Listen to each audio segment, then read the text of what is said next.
여러분 안녕하십니까? 사주 장명가 장세진입니다. 사주 명리학에서 말하는 겁재는 재물을 빼앗긴다 또는 재물을 위협하다는 뜻이 있지요. 겁재에서의 겁은 빼앗는다는 의미며 강제적인 개념을 나타내는데요. 단순히 재물을 빼앗는 것에 그치지 않고 몸을 아프게 하는 것도 포함합니다. 겁재는 화합보다는 투쟁이나 재물의 약탈, 무례함을 나타내기도 하지요. 또 불화와 이별을 상징하므로 육친 간의 이별을 하기도 하고, 동업은 누구와도 힘들다고 하는데요. 재물을 둘러싼 강한 투쟁심, 승부욕, 극단성, 그리고 기존 질서를 뒤엎는 힘을 상징합니다.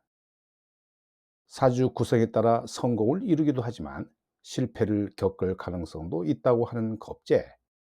겁재의 의미에 이어 겁재운에 생기는 일에 대해서 상세히 알아보겠습니다.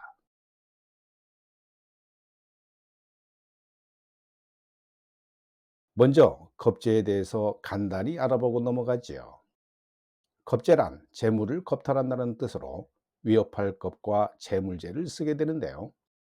즉, 겁재는 최고의 길신인 정제를 극한다고 해서 붙여진 이름입니다. 겁재대운, 겁재세운, 겁재월은 모두 비슷한 작용을 한다고 보는데요. 그 중에서 대운이 가장 강력한 영향을 미치고 세운과 월운이 그 다음으로 영향을 미칩니다. 이루는 너무 빨리 지나가는 관계로 중요한 날이 아니라면 겁재 작용보다는 대운과 세운에 따라 달라지는데요. 그렇다면 겁재운에서는 어떤 일들이 일어날까요?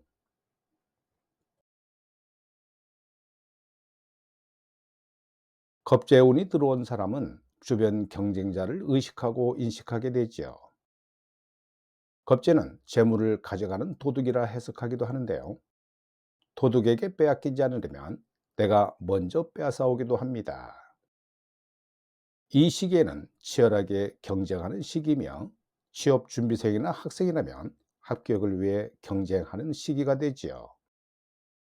겁재운에서 이기기 위해서는 정관과 편관으로 겁재를 극해야 합니다.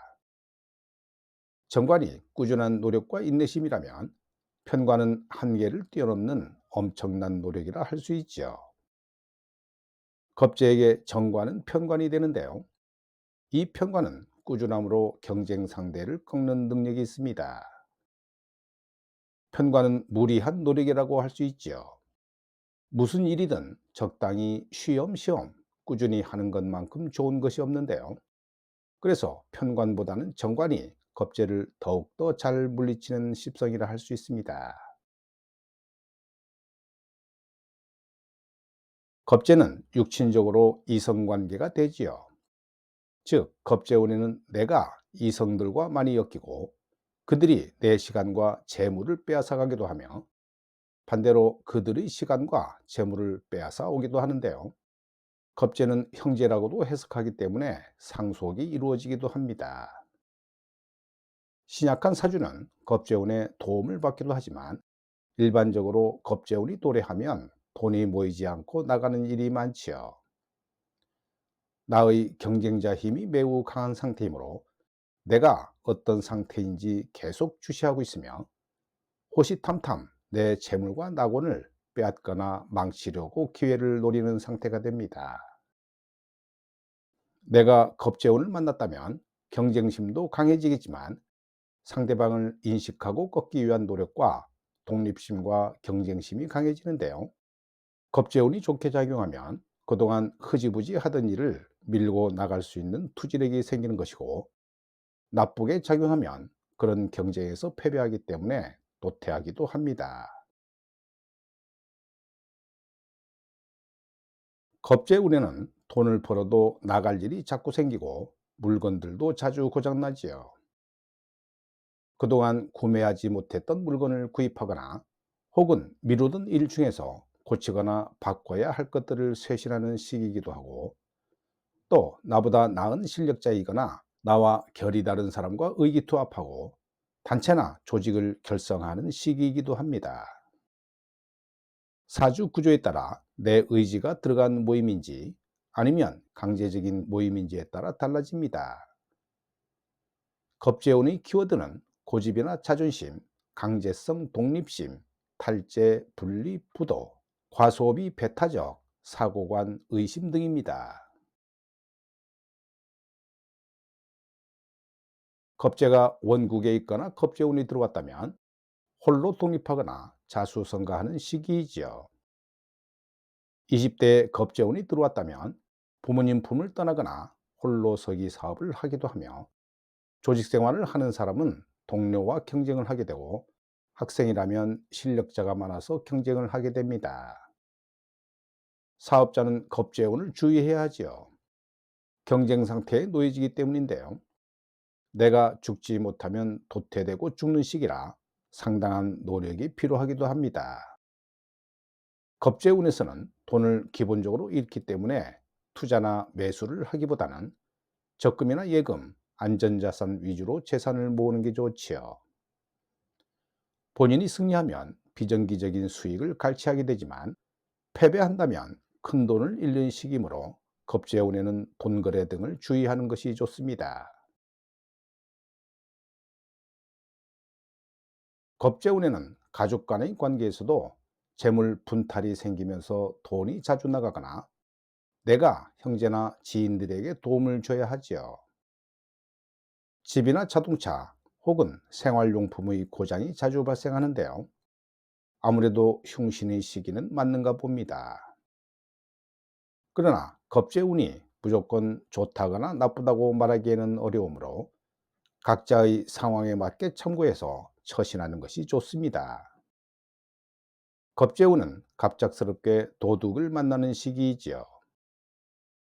대체로 인간관계도 경쟁자가 많고 재산적인 손실을 보기 십상이며, 사기를 당하는 시기도 겁재운인데요. 그래서 겁재의 물상은 사기 범죄자라 해도 틀리지 않습니다. 어느 누구나 겁재가 들어오기 때문에 불평하기보다는 정관을 써서 겁재를 물리치고 경쟁 상대를 이기는 것에 집중하는 것이 좋습니다.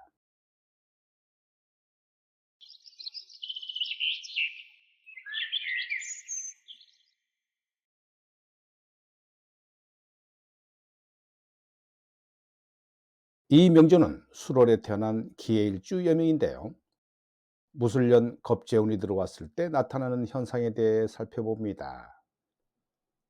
겁재운이 오게 되면 일반적으로 부정적으로 보는 사람이 많고, 신강약을 따져 판단하는 사람도 있는데요. 어떤 운이 오더라도 사주 원국에서 이루어지는 운동성을 이해하지 못하면 통변하기 힘들어집니다. 원국에는 연월지간에 진술충이 있고, 천간에는 상관과 재성이 투해했지요.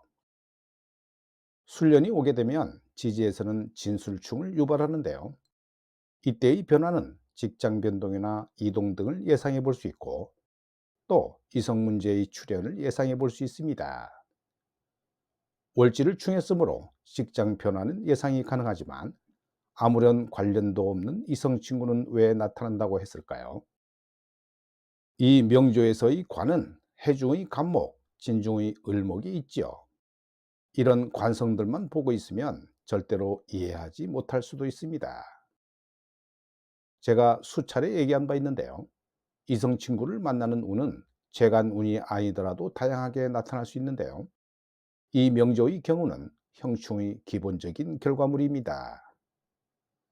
그런데 위 결과로 만들어진 인연은 오래가지 못할 가능성이 높다고 봅니다. 오늘 영상은 여기까지입니다. 여러분 대단히 감사합니다.